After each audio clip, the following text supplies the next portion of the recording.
Je suis allé chercher les Velux, le Velux. On va essayer de le poser aujourd'hui. Donc lui, il est assez fatos.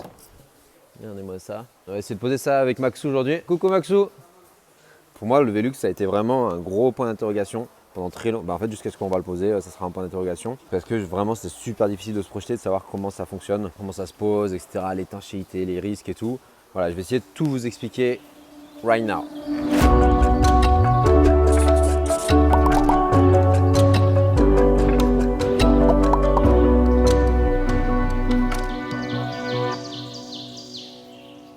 Comment est-ce que j'ai commencé pour dégrossir le sujet? Bon, j'ai fait des recherches sur internet, j'ai téléchargé des plans, etc. En fait, à un moment, il y a tellement de produits avec des noms bizarres. Quand tu connais rien, tu perds trop de temps, trop d'énergie à pas avancer. Ce que j'ai fait, c'est que j'ai appelé le commercial de Velux, on a pris rendez-vous. Bien sûr, j'avais dessiné mes plans avec les dimensions standards de ce que j'avais trouvé sur internet parce que c'était super important de dessiner ma charpente en fonction du Velux que j'allais trouver et de la taille que je voulais. Donc les tailles, je les avais déjà checkées avant, mais pour tout ce qui est des détails, des gammes et tout ça, c'est vraiment avec le commercial que j'ai vu tous les produits qui existaient et qu'est-ce que j'allais prendre. C'est un peu ce que je vais vous dégrossir là maintenant tout de suite. Ça, c'est le catalogue de Velux. Au tout début, on a les dimensions, les différents formats des fenêtres de toit, pour toit plat et pour toit en pente. Velux préconise la pose de ces Velux à partir d'une pente à 15 degrés. Du coup, moi, c'était un peu sur ça que je m'étais basé sur ma toiture. Puis finalement, j'ai 18 degrés. Finalement, celui que je choisirais sera celui-là. Et mon Velux fait donc 139,8 cm par 114 cm. C'est un beau bébé et c'est donc le SK08. Quelles sont les différentes gammes que Velux propose? La plus bas de gamme au plus haut de gamme, c'est ça, standard, confort, tout confort, Velux Integra. Alors comment est-ce que moi j'ai choisi la gamme confort? Ce qu'il y a, c'est que dans la gamme standard, on n'a que des Velux à rotation et pas à projection. Pour moi en tiny, vu la peu de place qu'on a en mezzanine, il fallait forcément un projection. Donc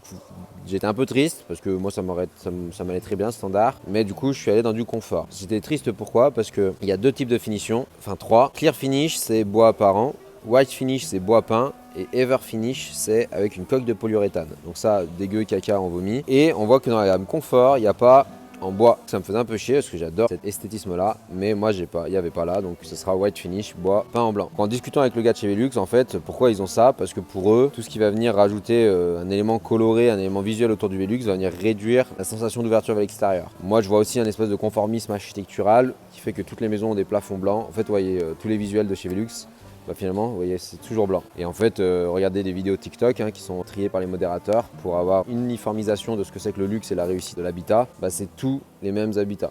Donc moi, je trouve que c'est aussi symbolique d'une standardisation de l'architecture. Mais passons. Pourquoi j'ai pas pris tout confort? Alors Integra, je crois que la différence, c'est juste que c'est électronique, ça se ferme tout seul s'il pleut, tu peux le faire de loin, je sais pas quoi. Tout confort, c'est t'as moins de bruit, t'as plus de sécurité en cas de choc, mais t'as pas le bruit de la pluie par exemple. Donc le gars de chez Velux m'a dit ouais, je veux pas un tout confort, comme ça, y a pas le bruit de la pluie et tout. Je dis non mais en fait, nous on veut le bruit de la pluie. Le confort, ça ira très bien et puis ce sera moins cher. Voilà pourquoi j'ai pris cette gamme là. On est par gamme, Velux Integra, vous voyez, c'était la gamme la plus haut de gamme. Ensuite tout confort, et moi je suis dans la gamme confort. Déjà projection ou rotation. On se rappelle que moi c'était projection et pas rotation. Donc ici je prends la projection et ensuite dans projection j'ai GPL ou GPU. En fait c'est juste qu'il y en a un c'est White Finish et l'autre c'est Ever Finish. On se rappelle que c'est simplement ces finitions là. Donc moi c'est White Finish en bois peint et pas avec la coque de PU. Et moi c'était le SK08. Donc ça c'est le prix vendu par Velux. En vrai vous allez chez Leroy Merlin. Leroy Merlin ils les vendent à prix d'usine si j'ai bien compris. Ça a vraiment été chez Leroy Merlin que j'ai eu le meilleur prix. C'est aussi les seuls mecs qui m'ont dit ah non mais il n'y a pas de problème en termes de fourniture. Associé à ça il y a plein de petits équipements qui vont aller avec le Velux. Donc ça c'est tout ce que j'ai noté avec le commercial. Au moins j'avais toutes les vraies refs avec les vrais noms chelous et incompréhensibles. Et quand je suis allé commander mon Velux, j'avais tous les bons termes. Et on se galérait pas avec le gars, Leroy Merlin, à dire mais c'est quoi, quelle taille, pourquoi, vous avez quoi comme couverture, etc. Le commercial de chez Velux avait besoin de savoir c'est quoi ta couverture, c'est quoi ta pente, et puis après qu'est-ce que tu voulais comme fenêtre. Donc ça c'est super important de le savoir. J'ai donc commandé le Velux, j'ai commandé un kit d'étanchéité qui s'appelle EDW SK08. Donc EDW c'est le nom du kit d'étanchéité, SK08 c'est la référence de mon Velux. C'est un kit d'étanchéité pour bac acier qui va se mettre autour du Velux et qui va se poser avec le bac acier. Ensuite j'ai un bloc isolant, c'est BDX SK08. C'est un cadre en mousse qui vient se mettre dans le trou que tu as fait de ta charpente pour le Velux. Tu as fait un trou plus grand que la taille du Velux et ça vient se mettre dans cet espace qui est en plus pour bien isoler le Velux et avoir une bonne étanchéité thermique. Il existe des jupes de pare-pluie pour faire des raccords de pare-pluie avec le Velux. Il m'a dit que c'était pas nécessaire. Il existe pareil une jupe de frein vapeur avec le Velux. Alors eux surtout pour les pare vapeur. Je l'ai acheté parce que ça coûtait 25 balles. La référence c'est BBX. Ensuite il y a un store pare-soleil MHL SK00 qui a trois types de store extérieur. Le volet rigide qui vient occulter, réduire les bruits, protéger de la grêle, protéger du soleil.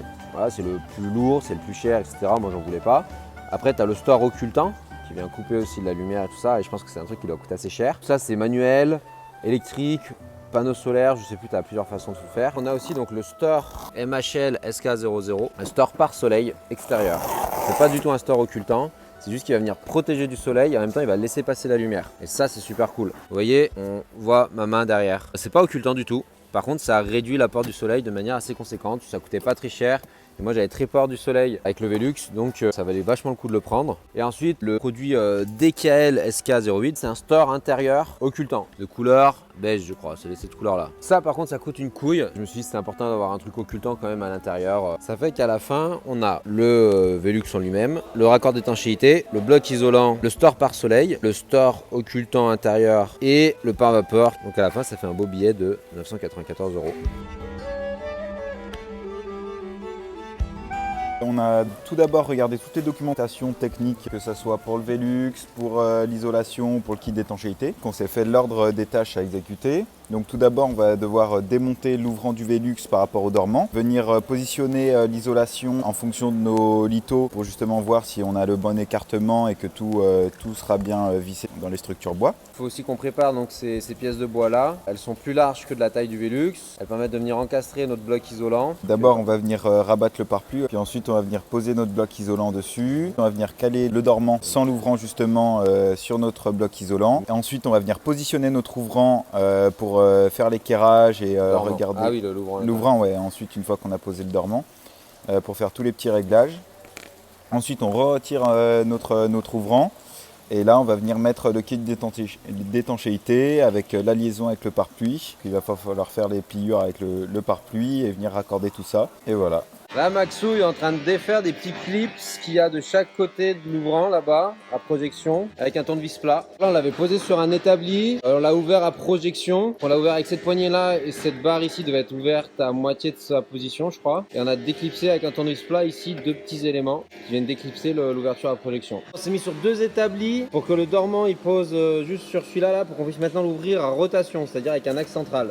Parce que maintenant, à cet endroit-là et à cet endroit-là, il y a deux petits boutons, c'est marqué presse, faut appuyer dessus.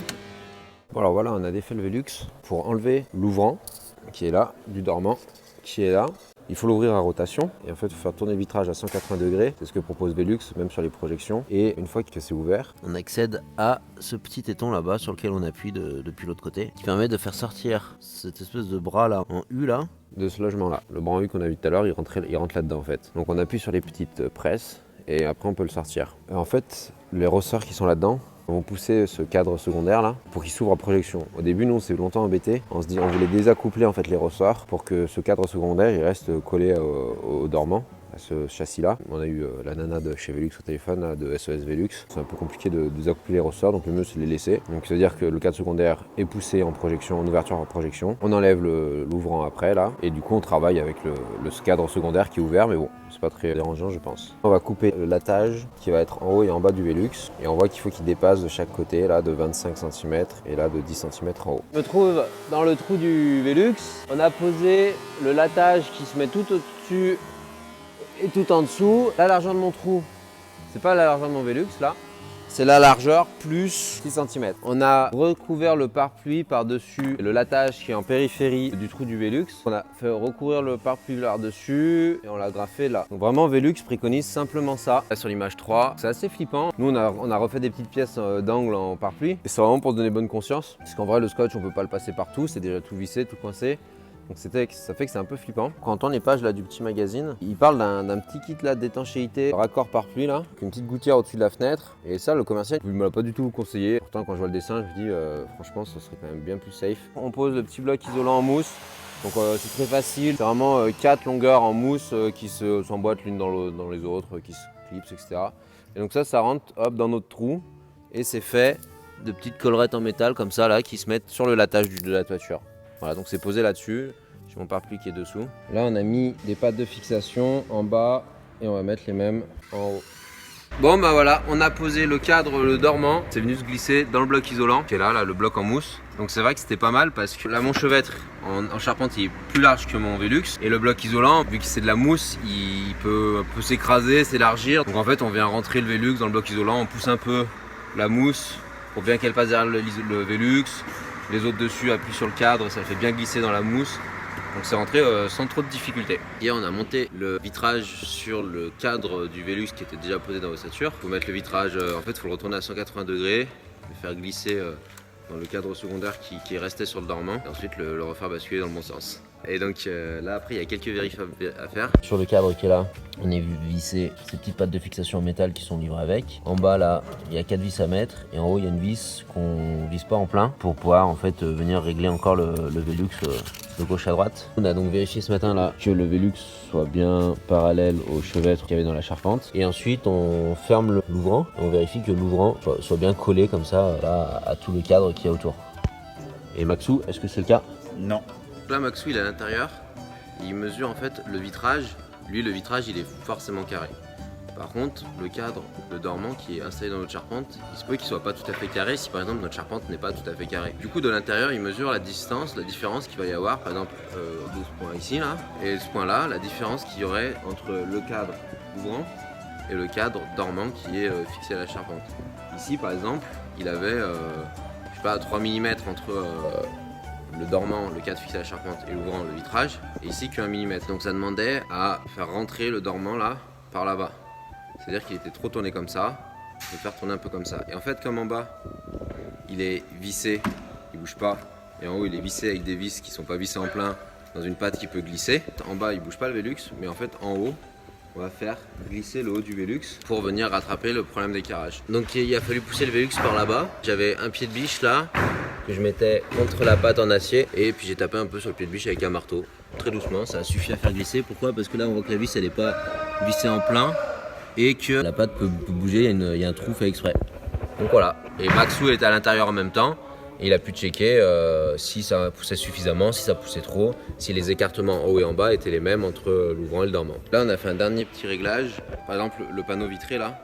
Est-ce qu'il se relève sur un côté ou sur un autre? Quand on va le baisser là, est-ce que par exemple en bas à droite, il est plus haut qu'en bas à gauche? C'est super important parce que j'avais entendu en fait que souvent les problèmes d'étanchéité qui venaient des Velux, c'était que la surface vitrée là, elle n'était pas parfaitement plane dans le sens de la pente, elle était décalée d'un côté ou de l'autre et du coup l'eau elle est toujours dans le même angle du Velux. Ça on l'a vérifié, le Velux fermé ou un peu ouvert, quelle était la distance par exemple de l'ouvrant au bas du dormant là, de l'ouvrant au bas du dormant là, et si c'est pas la même, si en bas à gauche là-bas mon ouvrant est un peu plus haut que ici, et ben à l'angle opposé à l'arrière j'ai rajouté 2 petits cales en plastique qui sont vendus avec le produit. Voilà, des petites cales comme ça, c'est tout con. Du coup on a mis là une cale du coup de 3 mm et de 2 mm superposées sous la patte en acier là. C'est pour ça que cette vis aussi il faut pas trop la visser pour pouvoir soulever le dormant. Cette patte en acier elle est fixée au dormant. Donc en gros on a surélevé un peu le dormant ici. Maxou il a vérifié à l'intérieur avec son petit réglet si on était ok, on est ok, il y a la même hauteur de partout.